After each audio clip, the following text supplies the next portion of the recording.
A lot of people are currently very upset about the fact that Snape is officially black. And to that I say, I think you lack vision. I think you fail to understand a couple of things here. I personally think that Black Snape is absolutely the greatest choice ever done in cinematic history. My god. Think of it this way. At the end of the day, someone's gonna have to be called Mudblood. There's gonna be a bunch of white kids tracking him down and putting him on a tree. It's gonna be amazing. Oh my god, it's gonna be the greatest thing ever.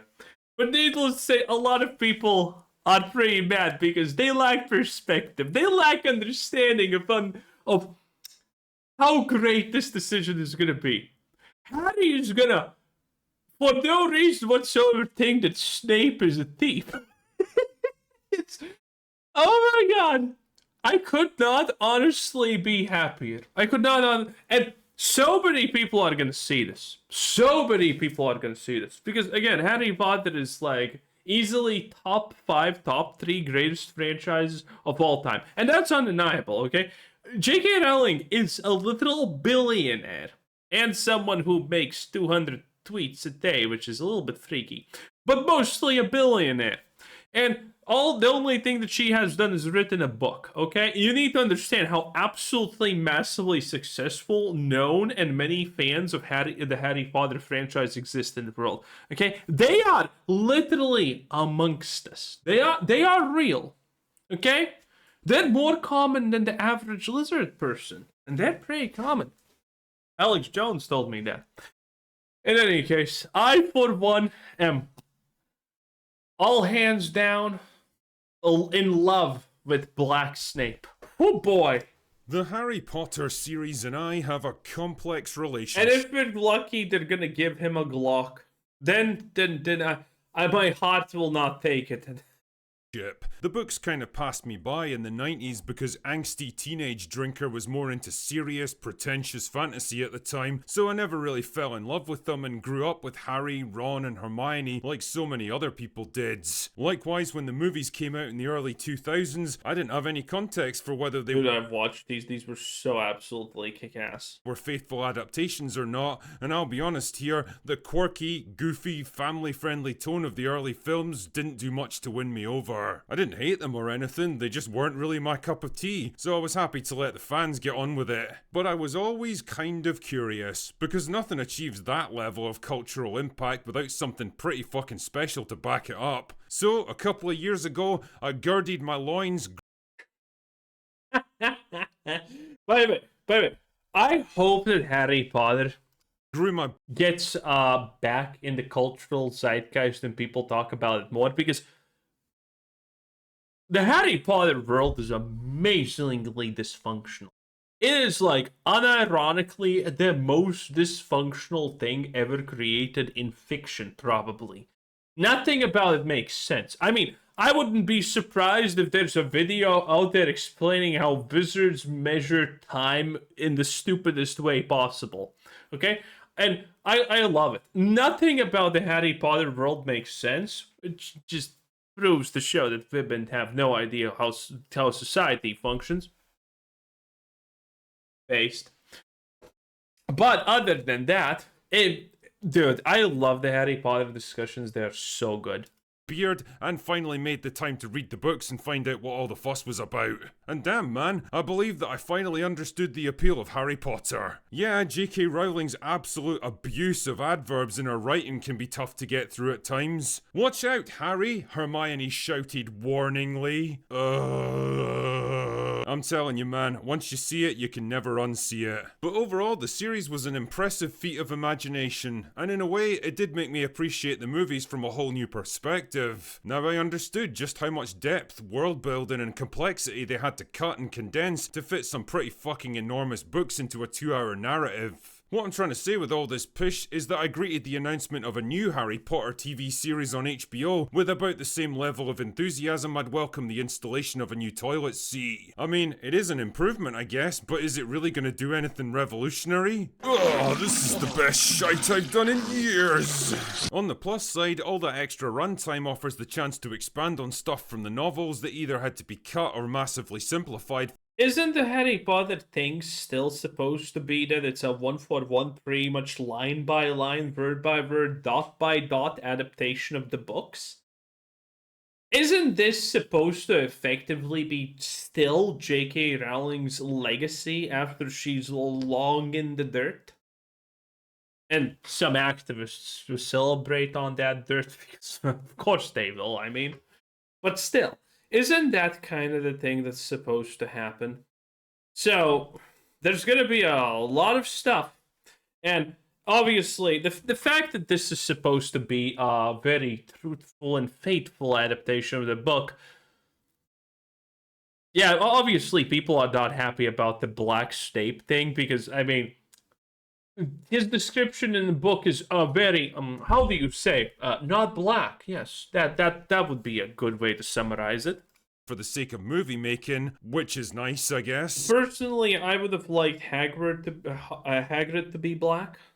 Shit, man, it might even do my boy Ron justice this time around. Seriously, the Ron from the books is such a wildly different character from the film version, it's not even funny. Yeah, I have heard that, but I haven't read the books, so there you go. He's snarky, he's quick-witted and assertive, he's angsty about his poor back. Oh yeah, true. I almost forgot about it. Like, they made Hermione the smart one in the books, but in the book, in the TV series, not the TV series, the movies. Oh, we got all these mediums now. It's an ass thing to do, huh? In any case, Ron was supposed to be the one that actually, deals with all of the traps when they try to get, what was it, the Philosopher's Stone or something like that. Okay. It was Ron who figures this step out. Hermione is a little bit too self-conscious and afraid to do that. There's gonna be a lot of changes that people do not expect. But he takes no shit from people about it. He argues regularly with Hermione, and he actually wins a lot of the time. On the other hand, I can't say I was exactly desperate to watch the same story get rehashed again, even if it came with a few extra bells and whistles attached. And well, there's the other issue to consider. The first Harry Potter movie came out a quarter of a century ago, and Hollywood is a very different place from what it was in 2001. But yes, it is. And this one is for the best, I think. Hey, it's happening no matter what some arsehole on YouTube says. And yesterday, the first trailer dropped for season 1, so what the fuck do I actually think about it? Well, this one left me feeling confused. Right off the bat, the tone of the trailer is bizarrely dark, serious and heavy, all muted colours and washed out lighting, and overlaid with that booming, ominous Hans Zimmer score that feels more like a grandiose, painfully serious Zack Snyder. Wait, seriously, we're going with a Hans Zimmer score? Superhero flick than a whimsical kid's adventure. Don't get me wrong, the intention's obviously to... I mean, it's not a whimsical kid's adventure at the start. That's kind of the thing, is it not? Contrast the bleak concrete jungle of the Muggle world with the vibrant magic and colours of Hogwarts. But holy shit, we're not launching into some deadly serious epic fantasy here. The John Williams score from the movies was absolutely pitch perfect for Harry Potter, combining intrigue and mystery with an undertone of adventure and danger, and just a hint of playfulness to remind you that yes, you're allowed to have fun with this one. The characters, on the other hand, are a bit of a mixed bag. The kids all look fine, I guess. The lead actor for Harry doesn't quite have the same spark and charisma. Yeah, that's for sure, but I mean, you're never gonna feel the same again if you have seen it already. It's gonna take a time to adjust. This is a thing that I don't think matters, honestly, in the long run. You're gonna watch 3 episodes of this, and that's gonna be it, and you're gonna be, this is fine enough. Congratulations, you're the new Harry. Hopefully you don't do coke. Charisma that Daniel Radcliffe had, but I'm sure he'll do okay. Hermione is kind of meh. She doesn't have the bushy hair, or the buck teeth, or the pale skin that Hermione was known for, but, you know... Yeah, we knew that that's not gonna happen. No, apart from that, she's dead on, I guess. Aunt Petunia has been changed from a pretentious, upper-middle-class snob to what looks like a council estate chav for some reason. And Are you kidding me? This looks like Protective Services needs to step in real fast. Okay, this looks like Protective Services needs to be sued. This looks like the most unsafe environment for the damn day child that's gonna become trans any second now. Holy shit!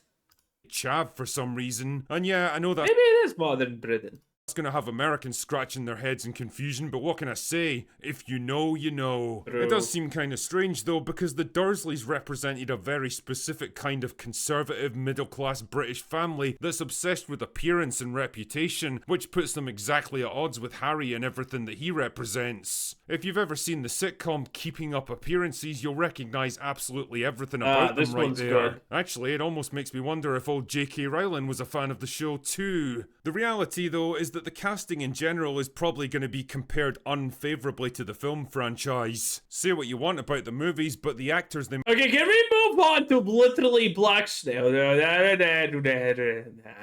managed to assemble for them were absolutely phenomenal. I mean, where else are you going to see Alan Rickman, Maggie Smith, Ralph Fiennes, Gary Oldman, Jason Isaacs, Brendan Gleeson, Michael Gambon, and John Hurt in the same fucking movie? Somehow, I don't think Nick Frost and John Lithgow are quite on the same level. Anyway, enough about that bullshit. Let's talk about the real elephant in the room. Draco Malfoy's hair.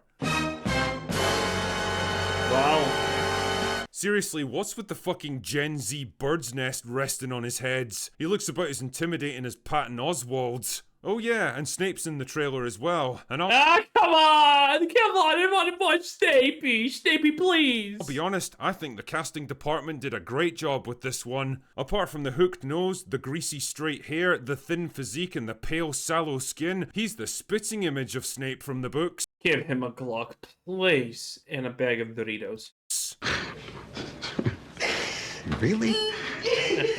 Joking aside, race swapping such a prominent character that was clearly described as white in the books and was played to absolute perfection by Alan Rickman in the movies was a pretty dumb decision because ultimately it's just going to overshadow everything else about this show. It's basically the only thing that It's gonna be the funniest thing ever. anyone's talking about right now, and based on the ratio on that first trailer, the talk has not been positive. It's also exposing the actor to a lot of hate that he absolutely doesn't deserve, and for Oh, come on. That's a weak opinion. Oh, no.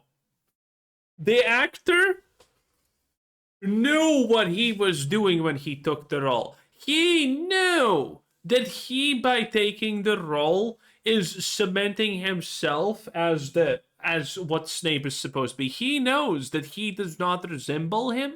He knows that he doesn't fit him. He knows that he is the exact perfect miscast for the role.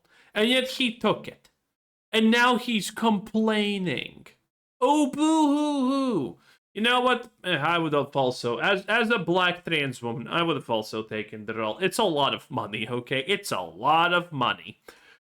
But still, he can't complain about this. He took the role full well knowing that he is intentionally gonna, because of that choice, misrepresent what the book was supposed to be about. And furthermore, his further comments did not help in the slightest, in the sense that, yeah, he says, every time I receive criticism about not being Snape, I just want to make the character even more my own. Which is obviously one of the most heinous and diabolic things that happens in Hollywood, because, well, modern day Hollywood allows actors to just destroy characters because they don't want to play the character, they want to be themselves and get praise for being themselves. This is one of the things that has destroyed acting in general, I feel like. The fact that these people don't want to be praised for their acting skills because most of them are horrible actors. Look at Gal Gadot.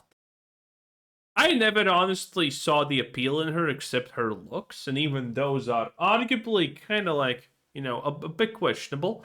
But still, I never saw her as a great actor, and now when she actually finally had to act because of the Wonder Woman movies, everyone now knows that she can't act. She is like one of the worst actresses ever.